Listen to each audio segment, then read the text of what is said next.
નમસ્કાર વિદ્યાર્થી હું સામાજિક વિજ્ઞાનના શિક્ષક અર્પણ વિદ્યાસંકુલમાં આપનું સ્વાગત કરું છું. આજે આપણે સમાજનો પાઠ 7 આધુનિક ભારતમાં કલા આ પાઠનો વિડીયો નંબર 1 એટલે કે ભાગ નંબર 1 જોઈશું. અહીંયા આગળ પાઠનું નામ છે આધુનિક ભારતમાં કલા. તો કલા શબ્દ આપણા માટે જૂનો તો નથી જ, અને સ્પેશિયલી આપણા ભારતીય માટે કે ભાઈ ભારતના લોકો દરેક પ્રકારની કલામાં ખૂબ જ સારી એવી સિદ્ધિ મેળવી છે, એમાં ખૂબ જ સારા એવા પારંગત રહ્યા છે. આ પાઠની અંદર આપણે વિવિધ પ્રકારની કલાઓ વિશે અને તેના કલાકારો વિશે માહિતી જોઈશું. આ પાઠનો પ્રથમ પ્રશ્ન છે કે ભાઈ ભારતીય કલાનો પરિચય આપો. સૌથી પહેલાં પરિચય તો આપી દઈએ કે ભાઈ આ પાઠની અંદર કહેવા શું માંગે છે. તો આ પ્રશ્ન પૂછાય તો તમને આવડવો જોઈએ.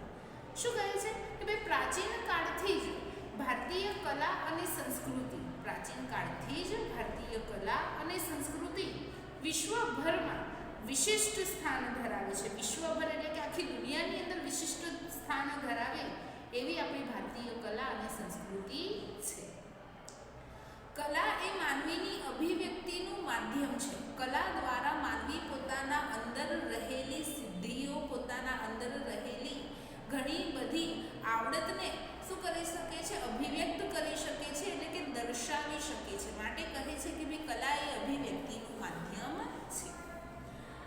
તેના દ્વારા માનવ ચિત્ત અને સમાજનું દર્શન થાય છે. કલા દ્વારા માનવ ચિત્ત અને સમાજનું દર્શન થાય છે. આપણા દેશના કલાશાસ્ત્રીઓએ કલાને 2 ભાગમાં વહેંચી છે. પ્રશ્ન પૂછાય આપણા દેશના કલાશાસ્ત્રીઓએ કલાને કેટલા ભાગમાં વહેંચી છે? તો લખવાનું 2 ભાગમાં વહેંચી છે. કયા કયા? એક દ્રશ્ય કલા અને બીજું પ્રદર્શિત કલા. દ્રશ્ય કલા એટલે કે જેને આંખો વડે જોઈ શકાય છે, જેમ કે ચિત્રકલા, ચિત્ર દોરીએ છીએ તો આપણે એને જોઈ શકીએ છીએ. શિલ્પકલા, કોઈ વ્યક્તિએ મૂર્તિ બનાવી છે એને આપણે જોઈ શકીએ છીએ. અને હસ્તકલા, હાથથી જ્યારે કોઈ વસ્તુ બનાવવામાં આવે છે, કોઈ કારીગરી કરવામાં આવે છે, એને પણ આપણે જોઈ શકીએ છીએ. માટે તેને દ્રશ્ય કલા કહે છે. પ્રદર્શિત કલાઓની અંદર સંગીત કલા, સંગીત એટલે કે સંગીત જ્યારે વાગે છે અને આપણે સાંભળી શકીએ છીએ અને પ્રદર્શિત કરી શકાય છે. નૃત્ય કલા, સ્ટેજ ઉપર જે નૃત્ય કરવામાં આવે છે અને જોઈ શકાય છે, અને દર્શાવી શકાય છે, પ્રદર્શિત કરી શકાય છે. તો આવી રીતે સંગીત કલા, નૃત્ય કલા, વાદ્ય કલા અને નાટ્ય કલાનો સમાવેશ પ્રદર્શિત કલામાં થાય છે.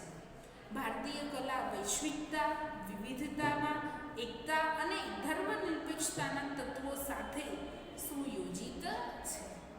આ પ્રશ્ન વિશે આપણે માહિતી જોઈ. હવે આપણે આ પ્રશ્નનો જવાબ લખીશું. તો સૌથી પહેલાં લખવાનું છે કે પ્રાચીન કાળથી જ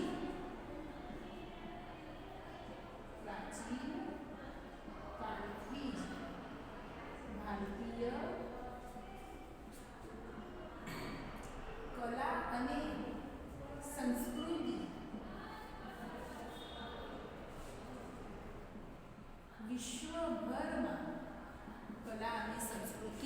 વિશ્વભરમાં વિશિષ્ટ સ્થાન ધરાવે છે. વિશિષ્ટ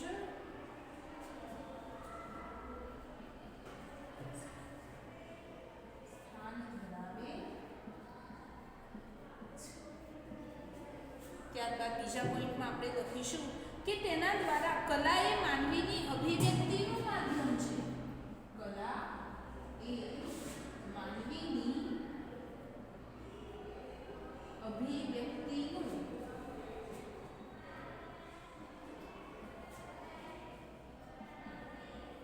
માધ્યમ છે.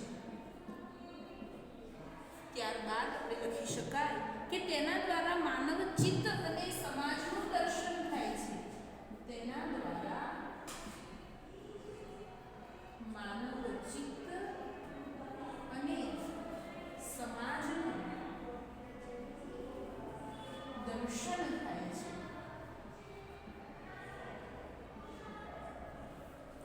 ત્યારબાદ અહીં લખી શકાય કે ભાઈ કલાશાસ્ત્રીઓએ કલાને 2 ભાગોમાં વહેંચી છે. કલાશાસ્ત્રીઓએ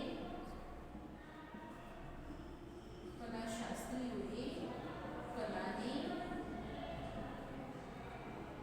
2 ભાગમાં વહેંચી છે.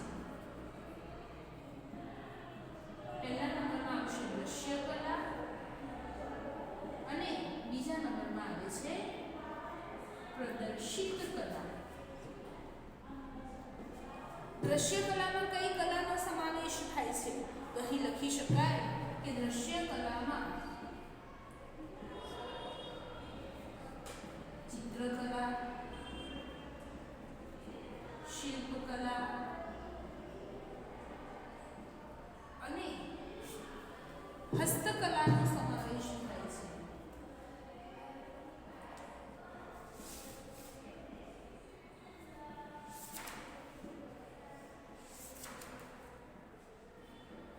ત્યારબાદ આપણે વાત કરીશું પ્રદર્શિત કલા વિશે.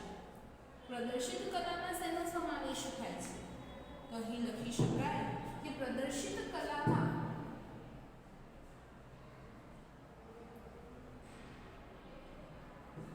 સંગીત, નૃત્ય, નાટ્ય, વાદ્ય કલાનો સમાવેશ થાય છે. ત્યારબાદ અહીં લખી શકાય કે ભારતીય કલા વૈશ્વિકતા વિવિધતામાં એકતા. ભારતીય કલા વૈશ્વિકતા વિવિધતામાં એકતા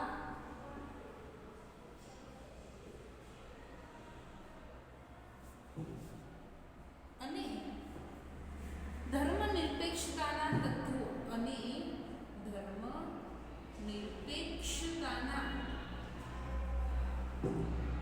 તત્વોથી સુયોજિત છે.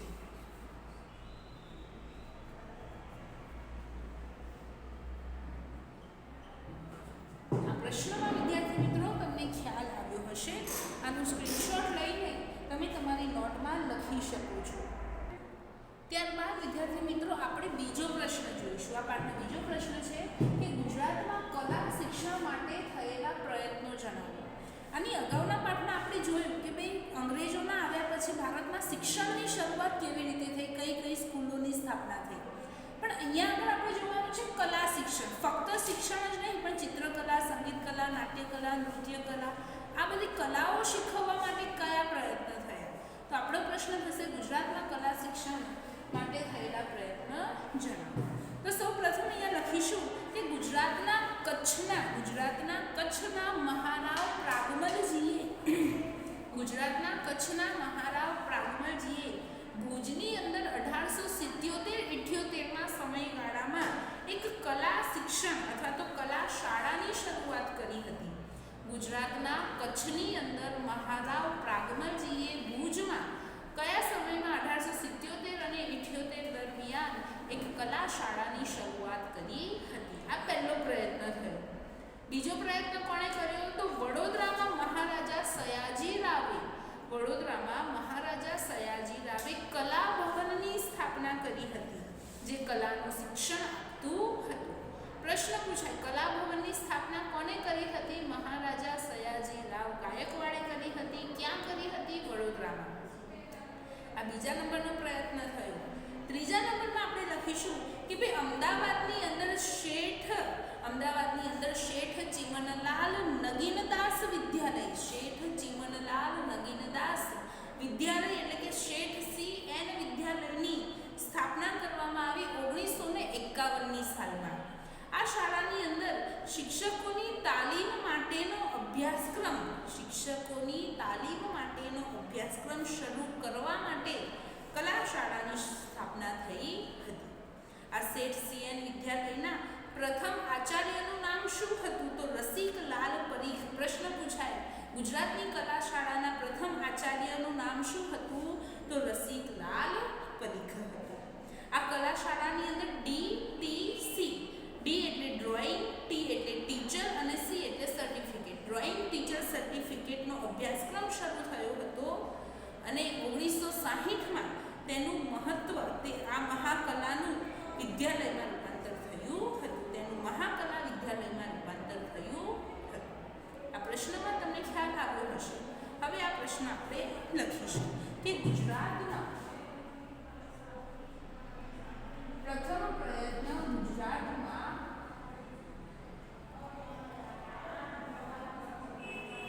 કચ્છમાં મહારાવ પ્રાગમલજીએ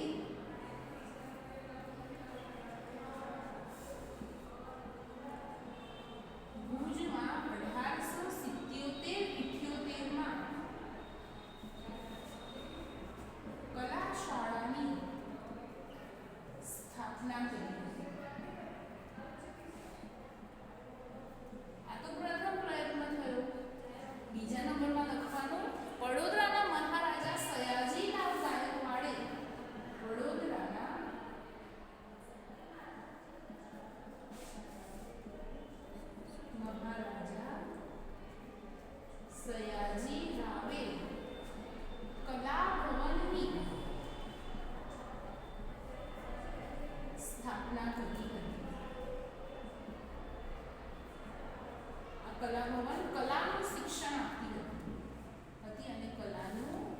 શિક્ષણ આપતી હતી અથવા શિક્ષણ આપવામાં આવતું હતું.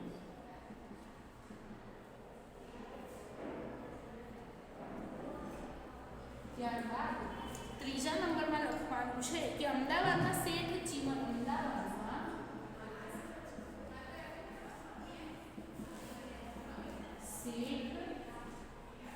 ચીમનલાલ નગીનદાસ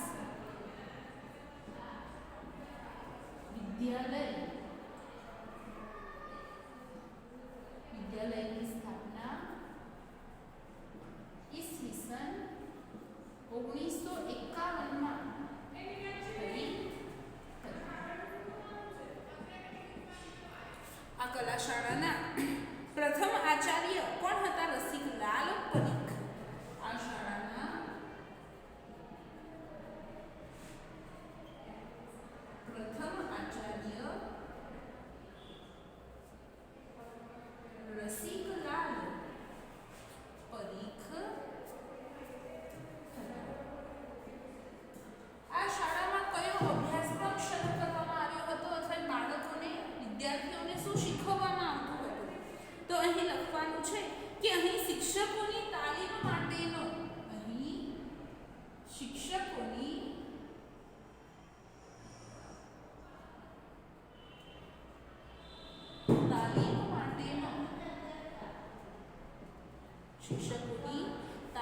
માટેનો અભ્યાસક્રમ શરૂ કરવા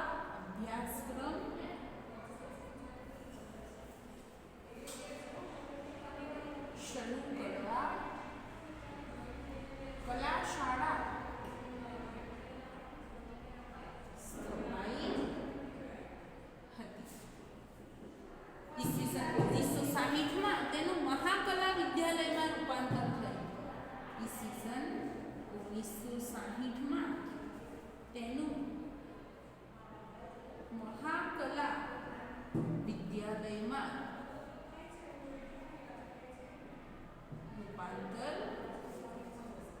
થયું. અહીં આ પાઠના આપણે બે પ્રશ્નો જોયા છે. આના પછીની માહિતી આપણે આના પછીના વિડીયોમાં જોઈશું. નમસ્કાર વિદ્યાર્થી મિત્રો.